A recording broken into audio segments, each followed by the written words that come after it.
Então, como vimos, né, a grande diferença entre o latim clássico e o latim vulgar não é uma questão de cronológico, né? Quer dizer, o latim clássico veio primeiro e depois veio o vulgar. Não, é uma questão social, é que reflete duas culturas que conviveram em Roma, como já vimos. Os patrícios, que era a classe mais fechada, conservadora, aristocrática, a classe mais alta, mais favorecida, e aí os plebeus e escravos, que eram a classe menos favorecida, que era aberta a todos os tipos de influências. Então vemos essa diferença entre esses dois, o latim clássico e o latim, eles conviveram, né, junto no mesmo período, né, coexistiram, então, mas eram utilizados por classes sociais diferentes, né. Isso fez com que o latim, o vulgar, se tornasse mais popular, porque era mais utilizado pela maioria da população, né. E vamos ver sobre a questão do latim escrito e o latim falado. O latim ocupava uma área limitada do Látio, como vemos aí, é uma região onde está assinalado, na região do Látio, a região em azul, então uma flechinha, que era rodeado de dialetos itálicos e etruscos. Somente depois se fixa como língua literária no terceiro século, né, AC, com o aspecto que deram os grandes escritores da época republicana. Então, no terceiro século a.C., o latim ocupava essa região aí. Depois que se tornou mais conhecido e difundido, né? E quais são as características desse latim? Os fenômenos de conservação eram as áreas marginais, conservavam características mais arcaicas, as arcas mais afastadas. Né? O sistema de declinações da primeira à quinta declinação, que se dividiu em 7 casos, são eles: o nominativo, o genitivo, o dativo, o acusativo, o ablativo, o vocativo e o locativo. Que na realidade, o genitivo e o ablativo, eles tinham as mesmas terminações e praticamente em sua essência são muito parecidos. E o dativo, como o locativo, no caso também tem as mesmas terminações, né? Mesmo, e são bem parecidos. Né? E o vocativo que é totalmente diferente, né? Na questão, né? E cada um deles tem uma situação diferente, é colocado, por exemplo, o nominativo é geralmente utilizado muito para o sujeito, o genitivo, questão de posse, né? O dativo, como objeto indireto, o acusativo, objeto direto. O ablativo é a origem, né? E o locativo de local. Né? Um pouco diferente do grego, que o grego ainda tem um instrumental, mas essa forma de declinações é muito parecida com o grego, né? A mesma estrutura o grego tem também de declinações, né? Como outra língua também, como o russo também.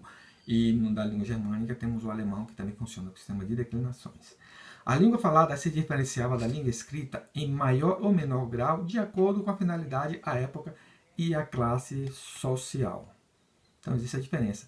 Hoje não vemos muito essa também, é muito parecido nesse aspecto também, a maneira de falar, né, de uma classe mais alta, mais erudita aqui no Brasil, em relação à classe mais baixa. Existe essa diferença. E não só isso, não só em classe social. Às vezes, em questão geográfica também existe uma diferença em maneira de falar, que não é a mesma coisa de uma região para outra do Brasil. Né? Isso muda bastante também. Mas essas são as características do latim, principal tanto do latim falado e do escrito. Essas são as características. Né?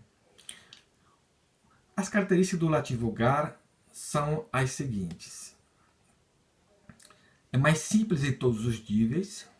A fonética, perda de qualidade vocálica, duração, pronúncia, timbre, 10 vogais longas e breves, né? Depois foi chegando às 5 vogais, né? Foi, digamos assim, simplificando. A morfologia, a redução das declinações, duas, a segunda absorve a quarta e a terceira a quinta. Os numerais apenas os cardinais. Gênero neutro, raros vestígios, diferente do gênero masculino. Simplificação dos pronomes demonstrativos indefinidos is, hit, ist, ile, ipse, idem, para ist, ipse e ile. A sintaxe, ordem das palavras da oração. Então, essa é diferente no aspecto do latim vulgar. Muda um pouco em relação ao latim clássico. Então, vemos essas questões, essas diferenças. Algumas mais características temos do latim vulgar, que ele é mais analítico, o uso das preposições, advérbios, pronomes e verbos auxiliares. Mais concreto, termos abstratos praticamente desconhecidos, mais expressivos, eminentemente falado, caráter, ênfase, espontaneidade e efetividade, mas permeável a elementos estrangeiros e também sofre de empréstimos lexicais. Praticamente isso não muda muito das línguas em geral, né? Agora vamos ver a questão da formação e expansão do Império Romano. Isso é que fez a diferença toda na questão da linguística, no caso da filologia românica, né? A questão do latim, a expansão dessa língua para outros países que não se falavam latim, isso trouxe uma mudança muito grande no latim, né? E influenciou, né, no surgimento das chamadas línguas românicas ou neolatinas. Então vamos ver um pouquinho sobre isso. România, romano e romance. Origem em 753 a.C., que é a fundação de Roma. A história de Roma divide-se em 3 fases. A realeza, das origens a 509, a república de 509 a 27 e a império de 27 até 476, que foi quando foi a queda do Império Romano do Ocidente, né? Porque do Oriente continua ainda durante algum tempo. Então essas são as fases, né, de Roma, a história de Roma, como foi dividido. E nisso aí nós vamos ver como foi a questão, né, linguística. Quais são os principais pontos de expansão, né? O Império Romano cresceu de tal ponto que ele conquistou toda a Itália peninsular, conquista da Europa mediterrânea também, né? 3 guerras púnicas, temos as guerras púnicas cartaginenses, né? No qual conflitos entre Roma e Cartago, a grande cidade africana fundada pelos fenícios por causa dos domínios comerciais no Mediterrâneo, como já comentamos, né? As guerras púnicas justamente por isso. Elas queriam, tanto Cartago quanto Roma, queria ter domínio sobre o Mediterrâneo, que eram 2 grandes impérios, né, que tinham, não podemos dizer Cartago como império, mas digamos as 3 grandes forças do Mediterrâneo que queriam o domínio completo. Os fenícios eram excelentes navegantes, né, e eles praticamente eles levaram a questão comercial estava muito forte, só que Roma estava crescendo com isso. E Roma, quando conquistou a África, estava terminando de conquistar todo o Mediterrâneo para ela, que ele chamava de Mare Nostrum. Era o que os romanos chamavam, né, quando o Mar Mediterrâneo, quando eles conquistaram, quer dizer, nosso mar. A Gália Europa Central, a Ásia Menor e a África, e as conquistas tardias da Caledônia, atual Escócia, a Dátia, atual Romênia, e Arábia Pétrea. Também esse foi o ponto de expansão do Império. Nem que o Império Romano ele cresceu bastante, né? Com essa expansão, né, claro, cada país conquistado, cada região conquistada, né, eles encontravam culturas, línguas, povos diferentes. E, claro, houve nessa questão aí, houve uma aproximação entre eles, porque eles tinham que se entender de alguma forma, né? Os conquistados tinham que se entender, tinham que pagar imposto, tinham que, muitos deles serviam ao exército romano, então tinha que se comunicar de alguma forma, né? E essa comunicação, às vezes, no começo foi difícil, mas depois, né, a língua foi sendo absorvida pelos povos locais, e ao mesmo tempo os romanos que se estabeleceram ali absorveram também a língua também dos povos locais, daí foi justamente formando novos idiomas a partir daí. Vamos ver o seguinte. Olha esse mapa, como mostra a conquista de Roma. Toda a parte de Roma está em marrom escuro, né? Antes de Júlio César, esse período aí. Né? Depois o crescimento do Império Romano está em um marrom mais claro, né? Quase um laranja. Né? A linha do limite aí, está vendo, do Império no tempo de César Augusto. Né? O crescimento do Império Romano, temos aí mais claro, né? Que aumentou para a Dácia e outros países e outras regiões, como vocês podem notar aqui, né? Onde foi expandido Bretanha e outros lugares, o Império Romano foi. E a conquista efêmeras perdidas em 117. Daí onde eles perderam alguns lugares. Né? Temos aqui por esses lados aqui, justamente onde eles perderam, a Roma perdeu por isso. Né?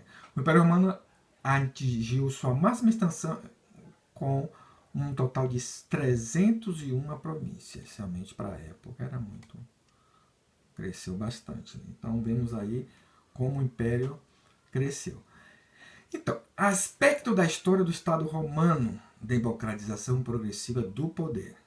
Já falamos sobre os patrícios e sobre as classes adventícias e os plebeus. Falamos sobre eles, né? E vamos mostrar um pouquinho também aqui como fica isso aí.